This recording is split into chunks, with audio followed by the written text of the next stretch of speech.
Hi-Phi Nation from Slate. Before we get started, a disclaimer. This episode is about hate speech. So there's mentions of it, discussions of it, even uses of it. Listener discretion is advised. From Slate, this is Hi-Phi Nation. Philosophy in story form. Recording from Vassar College, here's Barry Lamb. Baba Deep Singh is a legendary warrior in Sikh history. The Sikhs, you might know, are a religious minority originating in India. They faced centuries of persecution, and out of that persecution grew a warrior class called the Khalsa. In 1757, Afghan conquerors ordered the desecration of the holiest Sikh site, the Golden Temple. At this point, Baba Deep Singh was 75 years old and already a decorated veteran of clashes between Sikhs and outside forces. The legend goes that Baba Deep led a platoon of 5,000 Sikh fighters to confront the invading Afghan force that was 4 times its size. During the battle, a famous Afghan general took his sword and sliced through Baba Deep Singh's neck, decapitating him. Still, Baba Deep wasn't done. He picked up his severed head with his left hand and continued wielding his sword with his right. The enemy retreated, frightened at the sight of a decapitated man fighting with such ferocity. Baba Deep Singh rode back to the Golden Temple, where he dropped his head and body and finally died. To this day, the site of his death is memorialized on the path to the temple. The story of his life and death is a lesson in perseverance in the face of injustice and of living a life of dignity. The Golden Temple is in Punjab, the region in northern India and parts of modern-day Pakistan where Sikhism was founded and where 20 million of its adherents still live. It's also where the subject of our story today is from. I was born in a Punjabi Sikh family. We are proud people, as they call it, a martial race, warriors in history. This is Sonny. My real name is Sandeep Singh Sidhu. Sonny is a Punjabi interpreter. Mostly he works with local police departments. I don't have any big achievements in my life, but yeah, I yearn for somewhere to make a difference. Sonny's story is pretty mundane. It isn't going to be legendary, but it's still going to occupy a small corner in the historical record. It all started when Sonny was a young man, a new immigrant, and he met a girl named Diane. Diane and me, we were together for 3 years. The family was all right. The family had looked after me. Diane had a brother, Jim. The family was Greek, and Jim owned a fish and chip shop that Diane worked at on and off. Jim had an issue with me because of my ethnicity. Maybe he didn't like me dating his sister. I don't know what. The race bit started when there was this football game going on TV. One of the players, Ben Barber, he was brown. He looked like my type. He called him a monkey. Just looked at him and said, "Excuse me? What? He's a monkey, mate." Once he called me a coconut. And then other time I heard him use the N-word for someone. Still, Sonny hung around the family because he liked the rest of them. He played with Jim's kids. He ran errands for Jim, even helped out at the fish and chip shop. But the harassment came to a head, and Diane chose to stick by Sonny. And then I had stopped going to his places at all, like his shop. My ex had her own place. That's where I was staying. I would keep to myself, not go to his job and stuff, whatever. This particular day, I'm minding my own business at Diane's home while she's overseas. Comes outside the gate, toots the horn, and I'm like, oh F. So I was still like, as in go out and stuff. I have a hoodie on. It's like days like these, it's pretty cold. And he goes to me, "Hey, you look like a nigger." And I'm still smiling. I didn't respond to it, but I'm smiling, like just to keep things pleasant. He has his young daughter with him, and she's smiling too, kinda. I didn't respond, I'm just standing there. Then he says another something, which is on the same tone. I didn't respond. And then again he said something, so maybe third or fourth time I said, don't you think that's offensive? He then goes on his rant about, nigga, you offended, you fucking offended, what do you think, what are you gonna do, and stuff like that. I looked at him and I just shook my head and I said, fuck off, under my breath, went inside the home. While I'm walking away, then he goes again, you fuck off. Went into the house and closed the door. The place where I come from, you don't go to somebody's home and you try to insult the guy to his face. You might get a bullet in your head for that. So I just was really upset, really offended. I called the police and I tried to find out and say, hey, what are my rights here? I said, well, he has the freedom of speech. Police told you that? Police told me that. No offense has been committed and stuff. No offense has been committed, what about my right to respect? The justice system is created so people can live in harmony, right? What do you want me to do? Pick up a gun and go shoot the guy, get an axe, chop the guy off because I am offended? The police actually went to him the next day and told Jim just to be careful of me. He actually took out an AVO on me. Could you tell me what an AVO is? Apprehended violence order. So his grounds was that I had threatened to cause harm to him when I had made the phone call to the police. If I had a gun that night, I wouldn't have hesitated for a single second. I would have put a bullet in his head straight away, maximum damage to him. This is how I feel about it. This is when somebody like Azan tries to walk over me. I would want to kill a person. Trying to preserve my human dignity. I don't want to be told like Azan I'm second to no one. It's a thought that... But I could have, like when push comes to shove, people act on those thoughts. I could have done that. I couldn't get a gun, but I got the next best thing that I could get. I had an axe ready with me. If he wanted to come and call me a nigger again, I would have killed him. He's impinging upon my right to respect. I wouldn't take it. Right, and you're saying that the right set of laws would have prevented your need to feel that way. Is that what you're trying to say? Well, mate, if there is some redressal available to me, I don't have to be a vigilante, right?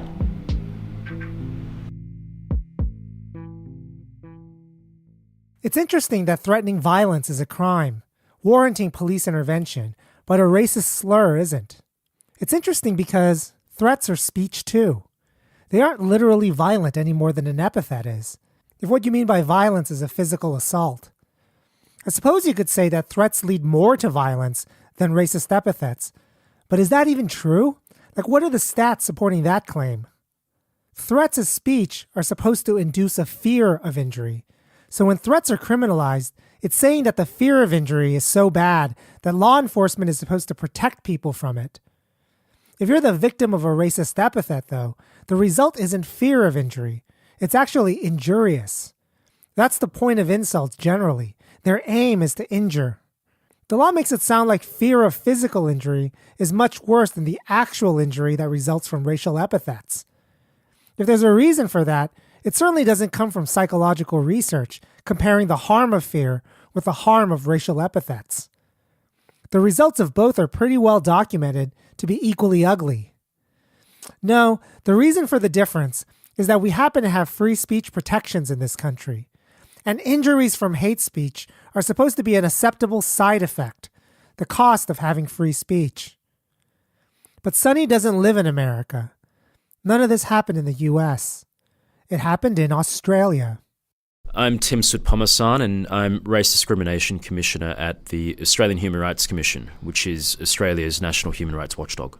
So the Racial Discrimination Act has existed in Australia since 1975. In many ways, is Australia's version of the Civil Rights Act of 1964 in the US.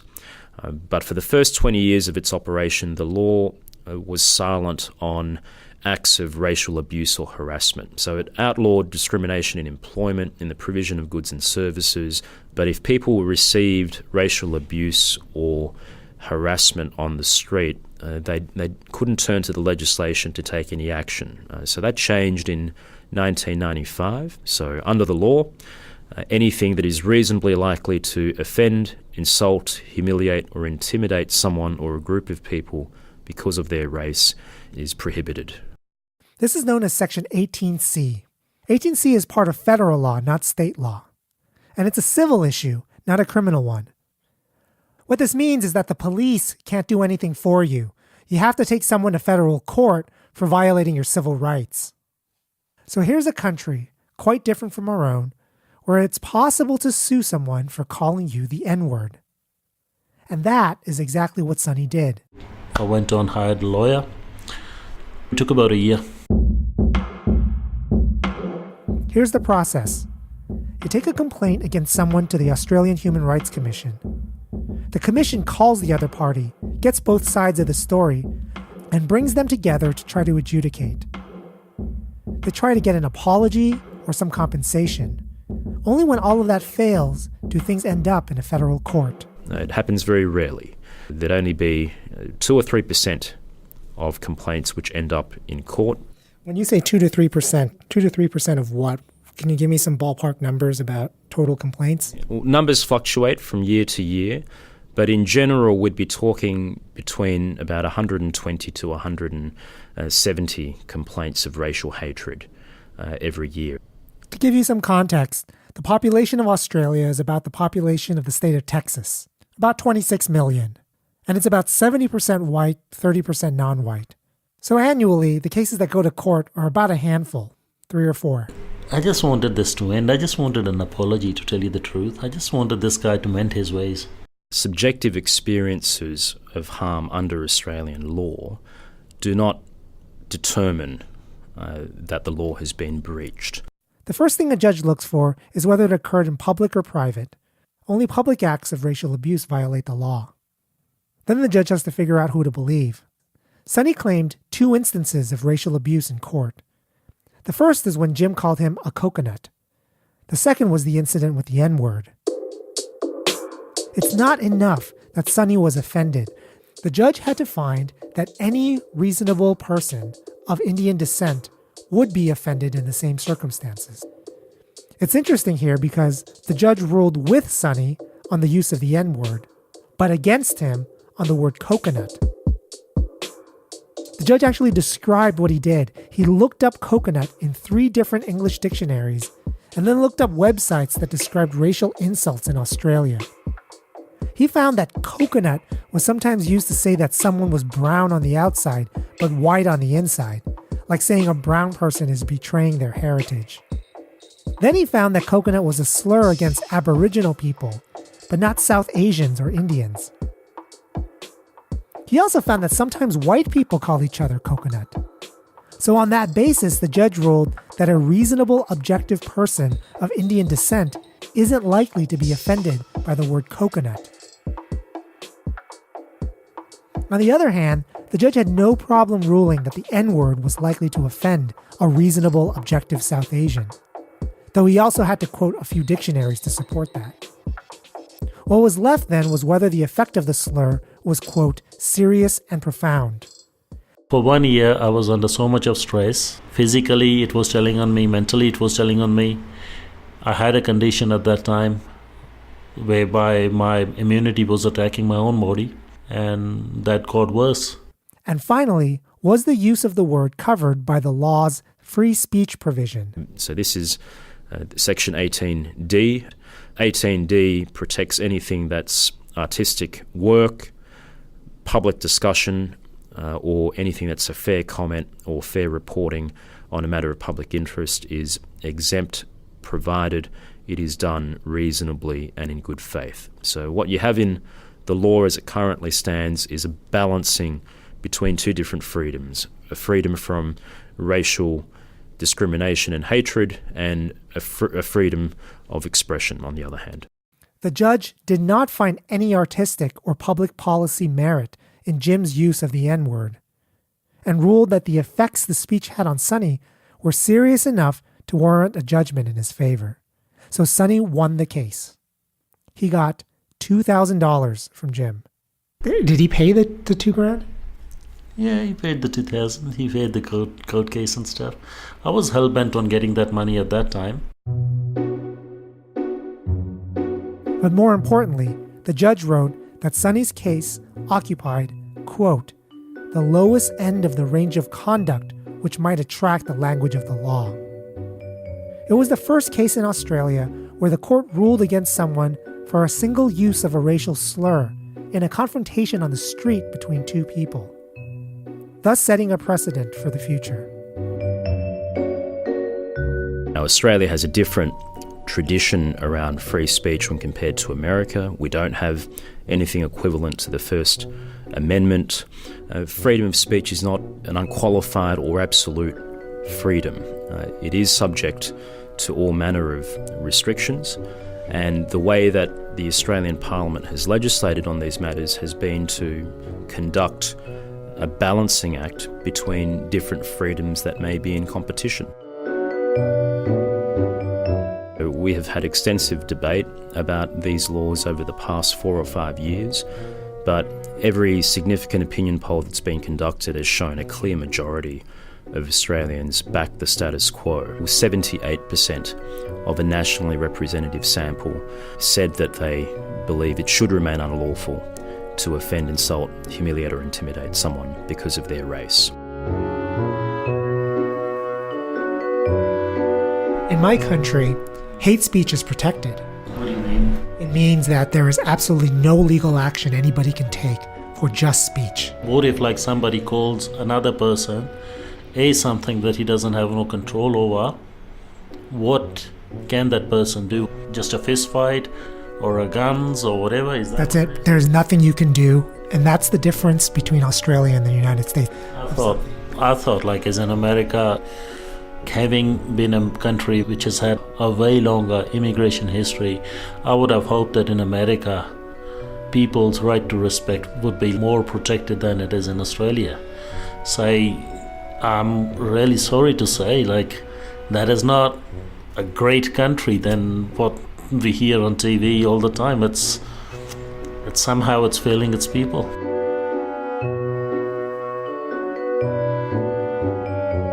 People have talked a lot about Australia peeling back the right to bear arms in the 90s, which it did, and how they went from having mass shootings to no mass shootings. But they also peeled back the rights to free speech in a way that goes against the directions in the US. So here you have two Anglo colonies who made two different choices. One, the US, tends to see all rights, but especially free speech rights, as absolute. The other sees them as balancing amongst other rights and aims. And right now, you have to pick. You can't be a relativist. You can't say they're just different systems. Either something seriously wrong is going on in Australia, or something seriously wrong is happening in the US. Which one is it? Hi-Phi Nation will return after these messages.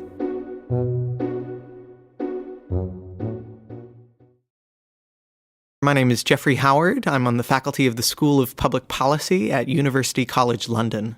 Most of the world's liberal democracies believe that hate speech is not protected by the right to freedom of expression.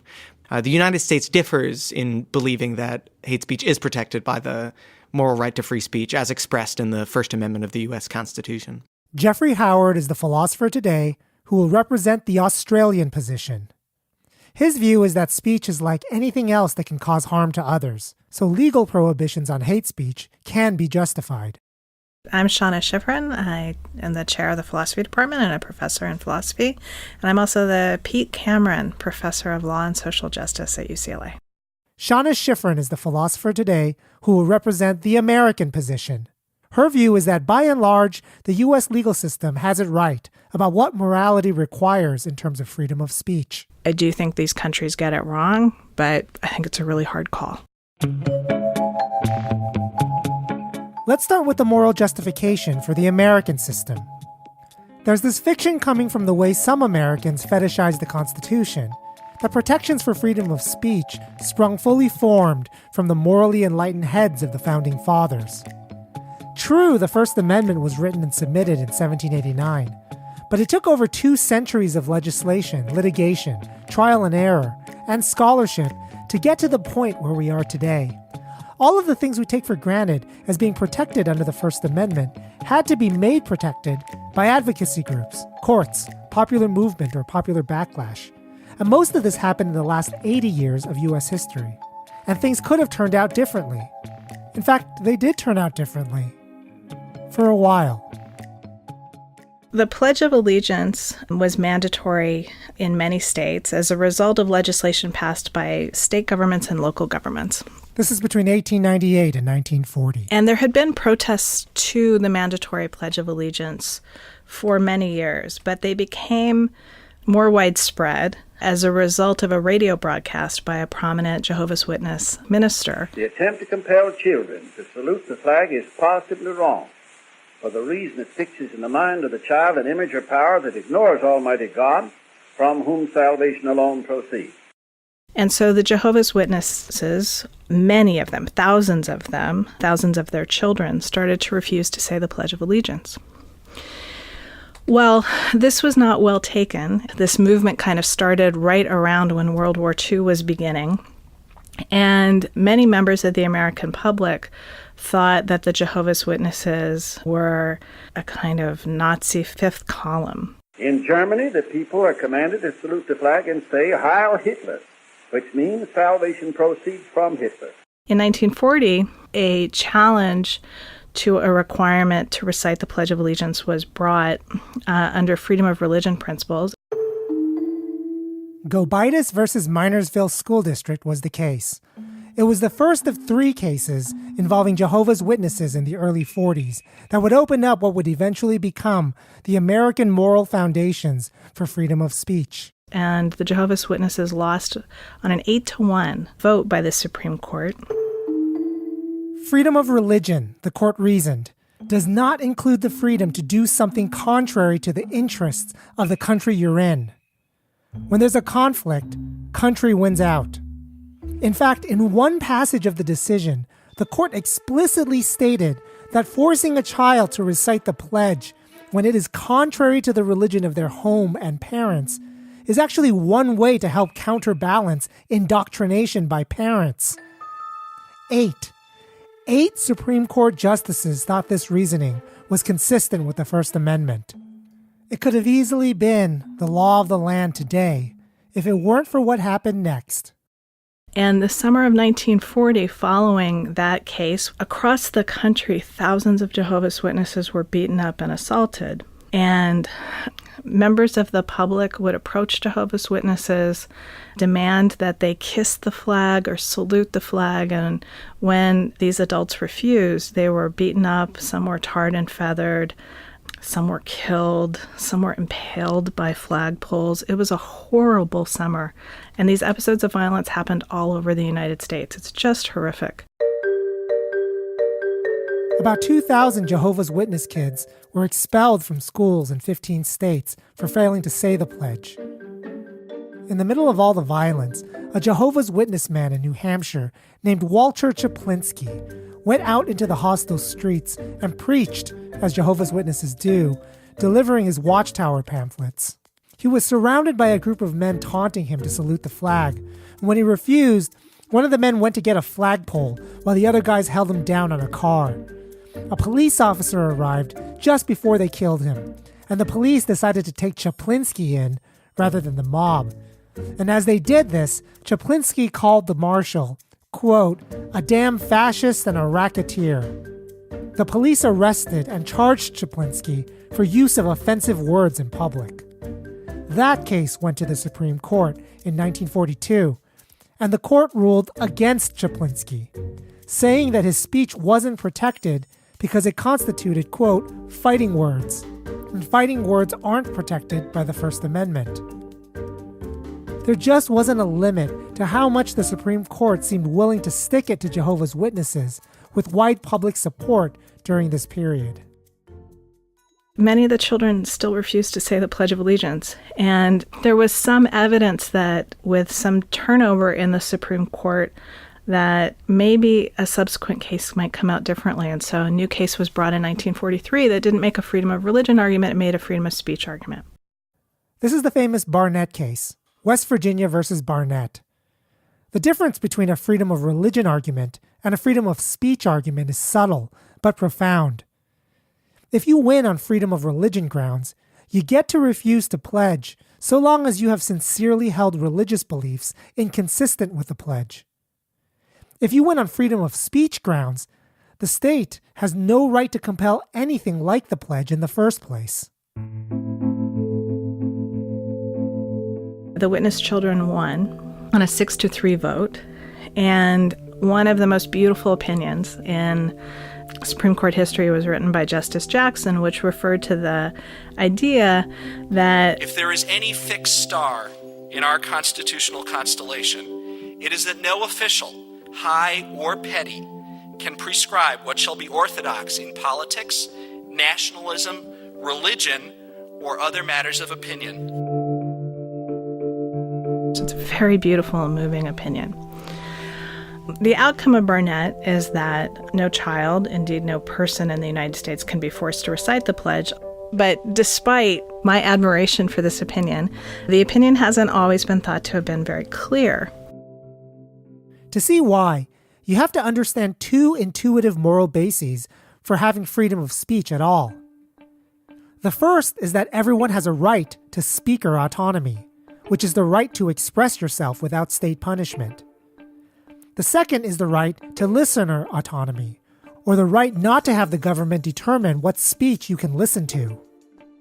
The author of the dissent, Justice Frankfurter, argued that forcing children to recite the pledge didn't violate any of these basic rights. Because it seems as though in school we ask children all the time to read things that may not reflect their opinion, that it's a part of the educational process that you expose children to ideas that aren't theirs. You don't spend the entire time in the classroom just asking students to talk about their beliefs and what they think. Children and parents, Frankfurter argued, could immediately before the pledge say something like, "I don't believe anything I'm about to say." And then afterward, they were allowed to say, "Everything that just happened is bullshit, and you're all worshiping an idol." The mandatory pledge wasn't prohibiting any speech. And the mandatory pledge was not preventing any anti-pledge information from getting to the children. Their parents and church were free to tell the children whatever they wanted. No violation of listener autonomy. And remember, this wasn't a freedom of religion argument. So it was supposed to be conceding that the state is allowed to prohibit religious practices when it deemed them contrary to public interest. If all you had was speaker and listener autonomy as the moral basis for freedom of speech, there's no reason why there can't be state-mandated speech, as long as you also allow individuals to say whatever they want before or after that speech. Shiffrin has a view that if there's something morally wrong with government-compelled speech, it must be wrong because it violates a more basic autonomy, which is freedom of thought. The ability to speak to oneself freely, but also to develop as a free thinker. For Shiffrin, free speech protections come from the same moral grounds that protect us from mind control. It's always supposed to be better that our moral views come from us developing them freely and autonomously, rather than having them forced. And this is important. Mind control is bad, whether we're being controlled to think good things or bad things. That's the point of valuing autonomy. It's better to have some people freely choose the wrong moral views than it is to force-feed the right ones to everyone. And with few exceptions, like threats and incitement to violence, government legislation of hate speech for Shiffrin violates people's autonomy, even if those views happen to be right. I take very seriously how difficult it is to watch a Klan march, to listen to or be the audience of the hateful speech of the Westboro church. But I think the public forum is a place in which we protect the ability of people to say what's on their minds, to elicit the reactions of other people. and in those confrontations to learn. For moral knowledge, it's extremely important that you don't believe it by reflex, that you believe it through understanding. Understanding of moral norms really often relies on the ability to make a mistake. I don't have the sunny view that every Klan member or every homophobic member of that church learns from these interactions. I think there's some people who will never change their minds, and I think there are other people who learn what's wrong about what they're saying through those interactions. In the years since Barnett, the Supreme Court has gone even farther than someone like Shiffrin would endorse in valuing autonomy over speech. Specific acts of racial intimidation, like cross-burning, are protected speech. They've peeled back even the fighting words doctrine that got Walter Chaplinsky sent to jail. They've since ruled that racist and anti-Semitic epithets aren't fighting words. They even struck down convictions where guys were arrested for saying, "Why don't you pick on someone your own size?" or "White son of a bitch, I'll kill you." So even literal fighting words aren't fighting words. That's the view from the American position. Autonomy reigns supreme. It is the fundamental value that must be preserved because it's the value that underwrites who we are as moral beings in the first place. That's how deep it goes. When we come back, the view from Team Australia. We'll return to the rest of Hi-Fi Nation after these messages.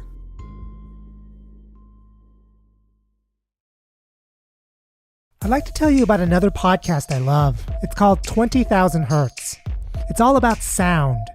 20,000 Hertz is made by a team of professional sound designers, and the show tells the stories behind the world's most recognizable and interesting sounds.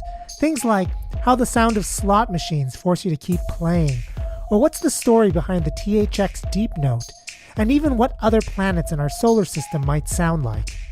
It's a blend of pop culture, science, and history about the experience of audio. The show's hosted by Dallas Taylor, who talks with experts from around the world about how sound affects our mind and body. Every episode is meticulously mixed and crafted. Top-notch sound design is used throughout to illustrate, educate, and engage you on the topic. Search for 20,000 Hertz, which is all spelled out without numbers, in your favorite podcast player. The argument for the Australian view, Jeff Howard's argument, begins with the one place where hate speech is regulated in the U.S. Incitements to violence. The defining case on this is a 1969 case called Brandenburg v. Ohio. This was a case concerning a guy named Clarence Brandenburg, who was the head of a local chapter of the KKK. And he had a televised address where he talked about how important it was to take vengeance against Black Americans and Jewish Americans who he thought were doing far too well in American society. And so he was arrested and punished for putting out this incendiary speech. And then it went all the way to the Supreme Court. And the Supreme Court decided that this conviction was unjust. And in laying out its decision, the Supreme Court said that in order for incendiary speech to be suppressed, it has to meet three conditions. For the state to suppress a piece of hate speech, the speaker has to intend and the speech has to produce imminent lawless action. Shiffrin endorses these kinds of conditions. Direct threats and incitements don't get to hide behind autonomy. But Howard thinks that the exceptions made in Brandenburg have farther-reaching consequences philosophically than have been made legally. For one thing, think about Sonny's case in Australia. I mean, if you call me a racial slur, and as a result I have to whoop your ass, why isn't that an incitement to violence? One answer, I guess, is that you don't intend for me to whoop your ass, and that's true sometimes. Other times, maybe you are trying to start something. But the bigger point is that in a society in which there is more hate speech of this kind, there will be more violence, either as retaliation or as incitements. Now, we know as a matter of fact that Sonny wouldn't have a case in the U.S. The N-word used in a public place is protected speech. But the question is why, especially once you have the incitement exception.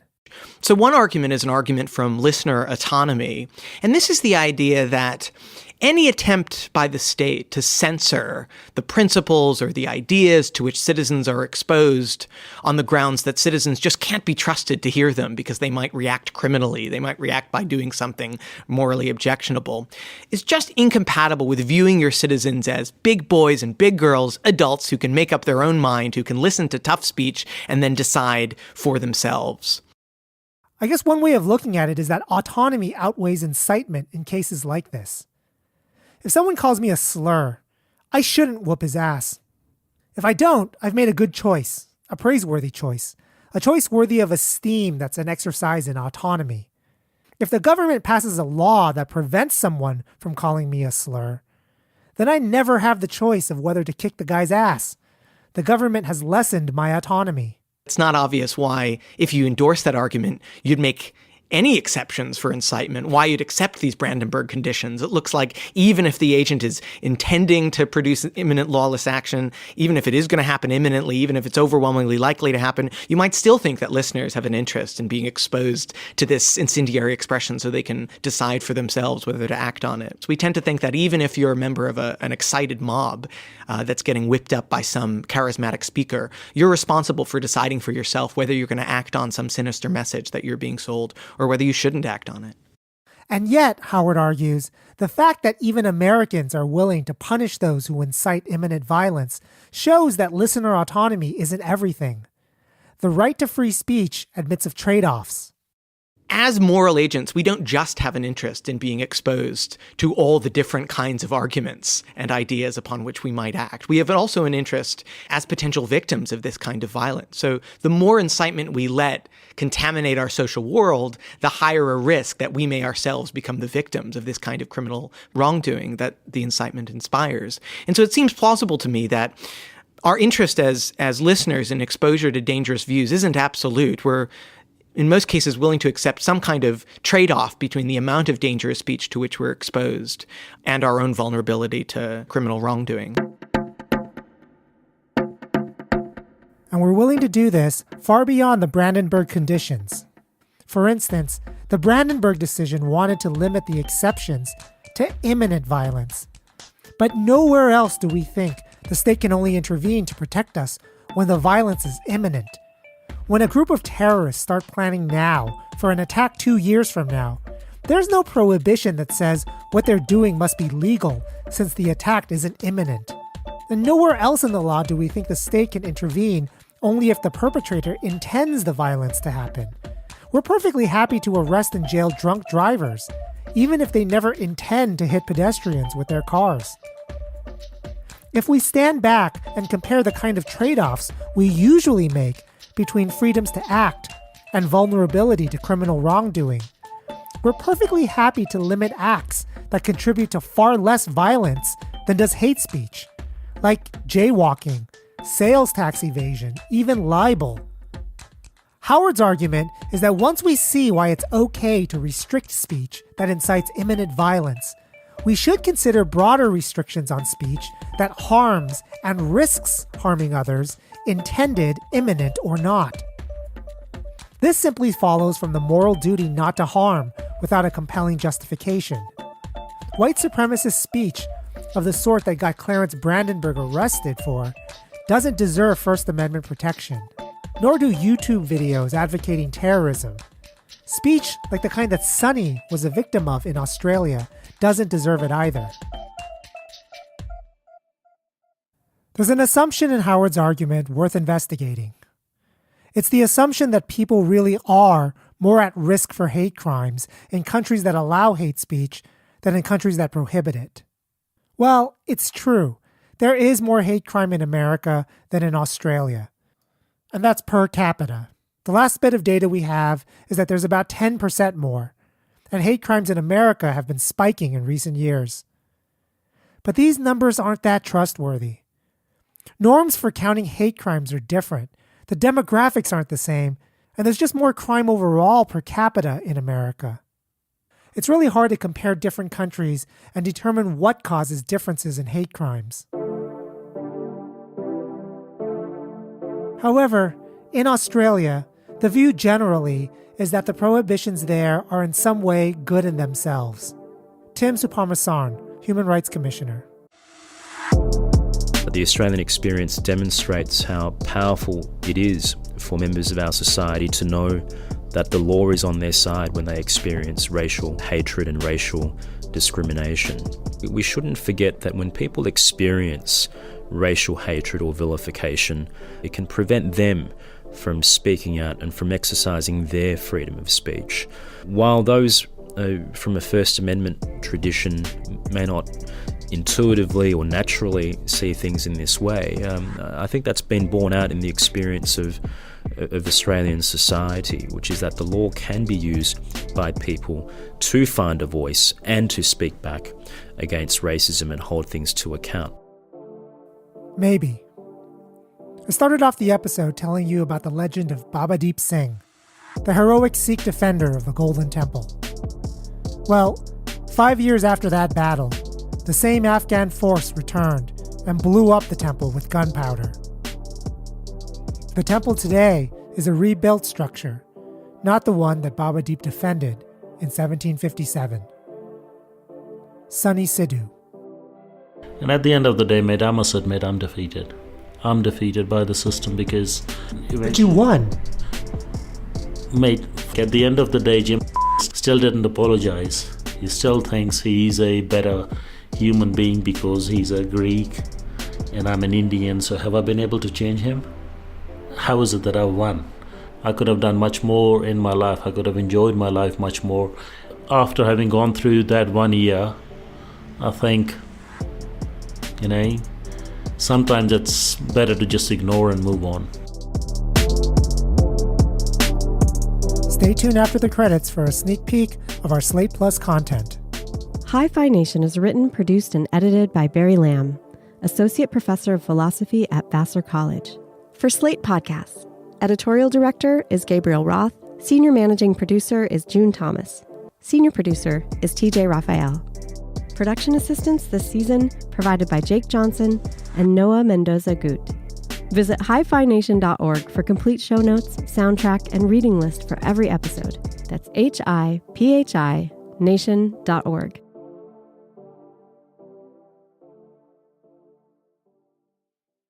There are other assumptions that I didn't mention that were part of Jeff Howard's argument, and they're the assumption that speech and action shouldn't be differentiated when it comes to morality, and it shouldn't be differentiated when it comes to how the law views harm. These are assumptions that Seana Shiffrin challenges directly. Some speech is a form of action, a threat, for example, a promise. These are speech acts. They're both speech and action. And I don't want to deny that speech can injure. I do think that speech has more content in it than action does. It's possible to be more subtle and nuanced with speech than with action. You can qualify a criticism, but you can't qualify a punch. You can't say maybe and punch someone and have it mean less or mean ambiguity. There's a kind of bluntness to action that there isn't to speech because of the possible nuance and precision in speech. With speech, you have the ability to take something back and to revise it, whereas forms of violence like punching can't be taken back or revised after you've landed it. These are some differences between speech and action that seem to me to matter and to be a reason to be more strict about what actions we permit and regulate than what speech we do. Hear that and get a special bonus episode where I and Stephen Metcalf, Slate's critic at large and host of Slate Culture Gabfest, talk about this episode. Here's a little taste of that. At the end of the day, he doesn't feel as though he regained whatever it was that he lost. What's interesting is that it revealed to him that what he was looking for all along was an apology. Yeah. And he wanted the person to stop seeing him as an inferior individual. And that didn't happen. That's so funny because that's thinking about what human beings need at a primal and deep level that doesn't involve rights. And if someone apologizes to you, it's to you as an individual. They re-individuate you. They rehumanize you. They shouldn't have that power. But the force of an apology that's delivered sincerely is a remarkable thing. And the law can't touch that in some sense, right? Which is fascinating because you were talking about Kantian notions of autonomy, right? Yeah. And what you're describing is genuine moral development, right? The kind of thing that as an advocate of the American position, would say the law doesn't give you. Yeah. Right? The law cannot provide that for you. The next step, the next premise is going to be, therefore, we shouldn't make the law provide you with anything short of that. If the guy was arrested, would that have provided Sonny with the kind of redress that he wanted? Yeah. And probably not. Right? And we're talking about, what was he looking for? Moral development among the guy who called him the name. Yeah. And for himself to have the same kind of moral status that is restored to him that seemed to have been taken away from him. Yeah, that's a really good point. Now, can I make my argument on behalf of the Australian system now that you've almost brought me around to the American one? Get the Slate Plus version of this show just by going to slate.com/Hi-Phi Plus to sign up, or click the link in the show notes.